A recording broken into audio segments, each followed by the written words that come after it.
Welcome to Screen Gab, the newsletter for everyone readying themselves to reread Edgar Allan Poe before he comes to Netflix.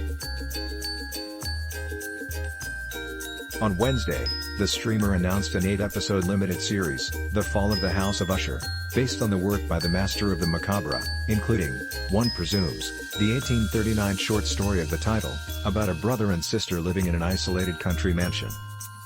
That shouldn't be much of a stretch for creator Mike Flanagan, whose 2018 adaptation of another haunted house classic, Shirley Jackson's The Haunting of Hill House, made him one of Netflix's go-to purveyors of horror.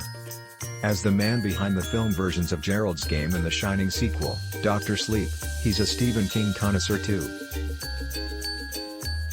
Nothing he's made since has generated a full-blown cultural moment quite like Hill House, but with The Haunting of Bly Manor and, recently, Midnight Mass, starring Hamish Linklater as a priest who moves to a remote island and convinces the residents to believe in miracles, Flanagan and his fans won't have to endure much of a drought while waiting for Usher.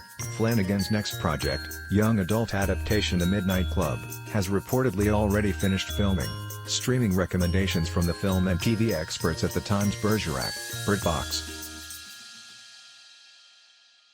This loose-limbed 1980s crime drama features a young, lithe, leather-jacketed John Nettles, familiar to many from Midsomer Murders, where his Detective Chief Inspector Tom Barnaby busted crime from 1997 to 2011, as Detective Sergeant Jim Bergerac, back on the job after a bad patch.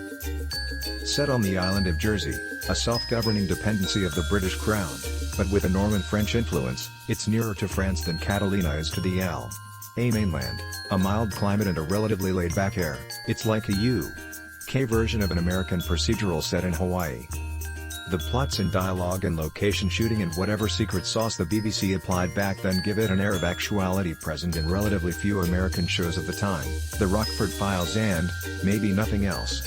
And, yes, that's Annette Badland, who plays cheeky publican May on Ted Lasso, as Charlotte, making things run at Le Bureau d'étranger, out of which Bergerac works. Robert Lloyd in its second season, Star Trek, Lower Decks, Paramount Plus, has moved beyond being just a fun and funny homage to the franchise.